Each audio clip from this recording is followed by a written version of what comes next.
Hello Year 3, and we are researching problems and resolutions to myths again. We're going to have a look at Hercules. We're in our second week on Hercules. We're going to be writing a really exciting 13th Labour of Hercules this week. So we're going to build up what we need to do to write that on Thursday. So it's going to be really exciting. We've got a spelling and grammar starter this morning, which is on similes, and I think you've got this on your sheet with your questions for today, and I want you to read it through and tick the simile that would work really well with the size of the lion. That shouldn't say size of the lion, the size of the lion, and you can either tick was huge, was as big as a horse, was massive with a flaming mane, and it needs to be the simile. So have a little read of that and see if you can tick the right one. You can pause it.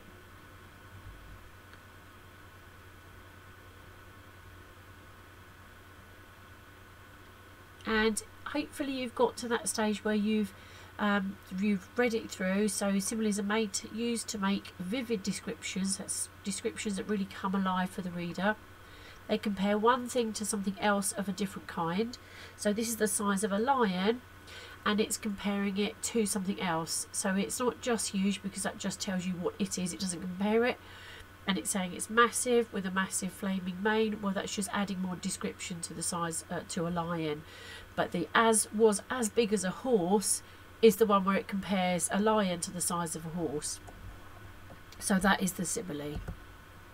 So for call starter, so not everybody will need to do this.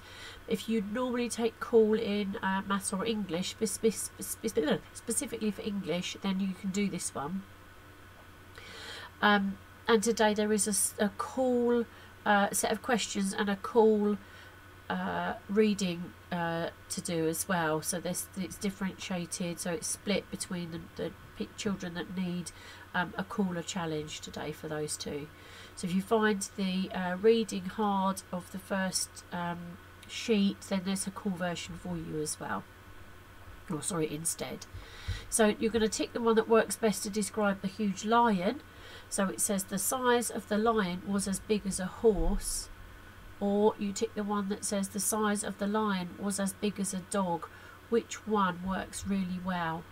And you can pause the video for that and have a go.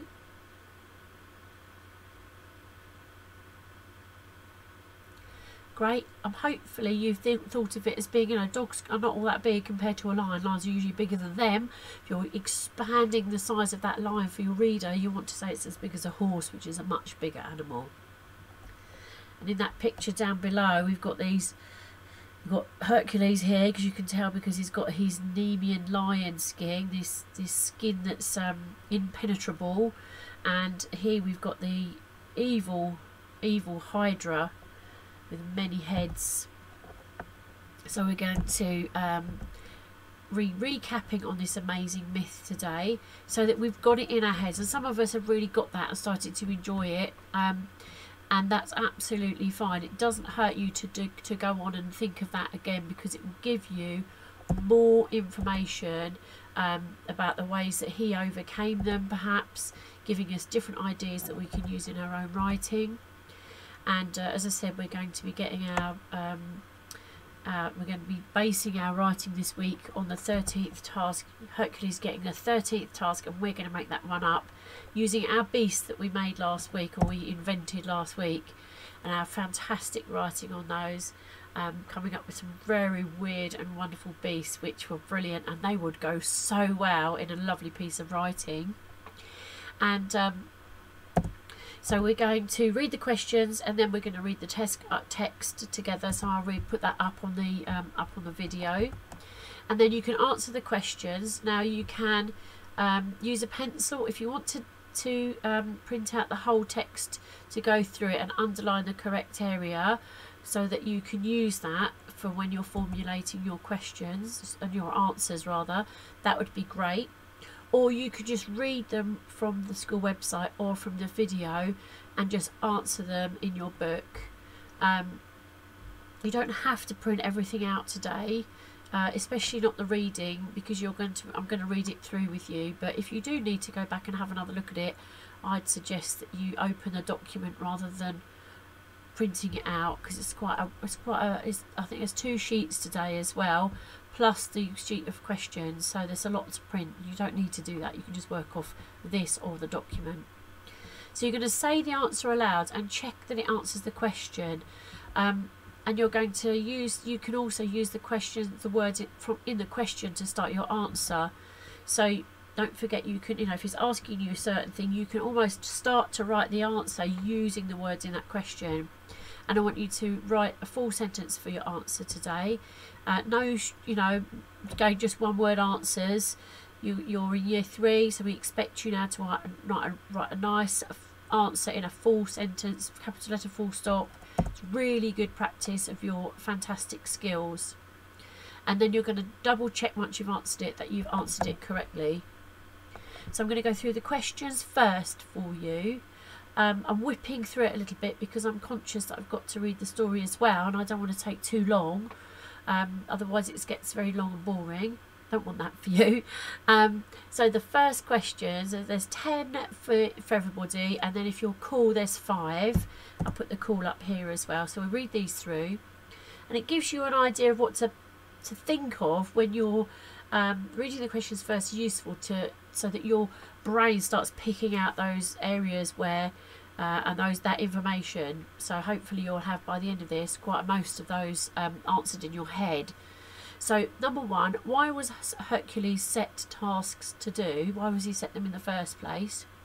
Who was it that set those tasks for him? That's number 2. Number 3, what was Hercules to do for his first labour, and why was this a hard task? Number 4, how did he finally kill the lion? 5, what did he wear, and why was that special? And he's wearing it here, so that's a really big clue for you. 6, how did Hercules kill the Hydra? And I want you to use the text for this. Yeah, try not to think of the film when you're doing these questions. I want you to use because the film's slightly different in places, so I want you to try and use the text that you've got in front of you, the words today. Whose blood did he use to kill the birds? Why were the tasks so hard? Why were they set so difficult? Why were they set to be so difficult for him? Number 9, how did he trick Atlas in getting the apples for him? Number 10, how did he manage to avoid making Hades angry? So what did he do to stop making Hades get very cross? So the cool ones are, what was Hercules to do for his first task? Number 2, how did he kill the lion? Number 3, what happened when one head of the Hydra was cut off?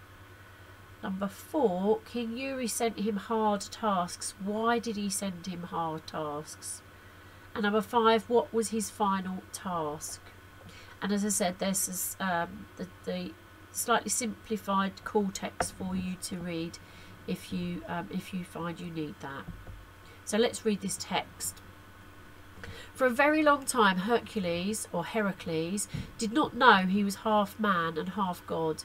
His mother was a mortal, but his father was a king, a very special king, the king of all the gods. He was the mighty Zeus. Zeus loved his little son, but Hera, Zeus's wife, hated Hercules as she was so very jealous. She tried to kill Hercules, sending a couple of big snakes into his crib. Hercules, who was incredibly strong, crushed those snakes in a flash. To keep his small son safe from attack, Zeus sent him to live on Earth, where he grew up noble and loved. He married and had children. He was happy, but Hera soon discovered him. One night she put a spell on him, and he lashed out at imaginary enemies. But when he woke, he had killed his own children. He was heartbroken and filled with guilt, so he went to the temple to seek forgiveness. The priestess said he would only be forgiven if he served King Eurystheus, his enemy. Hercules went to King Eurystheus as he had to work for him to be free of his guilt. The king hated him, but was afraid of his strength, so he hid when Hercules was near. He gave Hercules 12 deadly tasks, hoping that he would die attempting them. The rest of the story of Hercules is a set of 12 labours, each little missions that together tell the tale of how he used clever tricks and great courage. Could he stay alive and earn his forgiveness from the gods? First, Hercules killed the huge Nemean lion whose hide was so thick that no sword or arrow could penetrate it. He worked out how to kill it with his bare hands. Once dead, he wore the beast to protect himself against harm. Next, he killed the many-headed Nemean hydra, whose breath could kill man or beast. When he sliced off a head, 2 more would grow until he used a golden sword given to him by Athena and squashed the creature under a rock. The third task was to capture the golden horned stag of Artemis, who was as quick as the wind. The fourth task was to catch the wild boar of Erymanthus. Next came the 5th task, which was cleaning out the huge filthy stables of King Augeas by rerouting a river in just one night.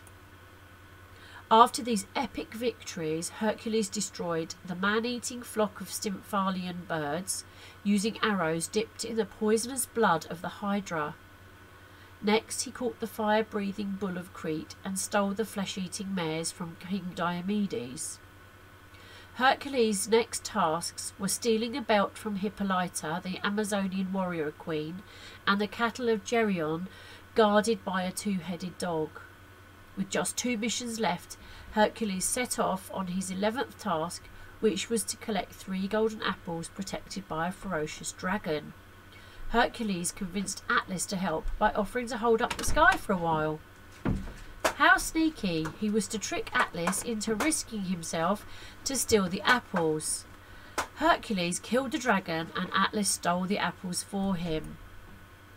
Finally, the most dangerous task of all was set up for Hercules. His last mission was to steal Cerberus, Hades' 3-headed guard dog that protected the entrance to hell itself. Hercules wrestled it, threw it over his shoulders, and set off to King Eury one last time. When King Eurystheus saw Hercules successful and alive, he was anxious to be rid of him and sent him away. Hercules managed to avoid angering Hades and sent Cerberus back to him. A final visit to the temple ensured that he was finally pardoned of all his guilt, and at long last Hercules was content. Hercules not only lived, he had great adventures, discovered true friends, and rid the world of some really nasty monsters. Hera now knew that Hercules was stronger than ever, and never bothered him again. That's it for Mrs. Ludlow. I'm sorry about the little interruption there. The dog managed to get in the room and cause carnage and chaos. But I'm pleased that you've had that story read to you, and want you to do a really good job with those questions today. Okay, thanks very much. Bye now.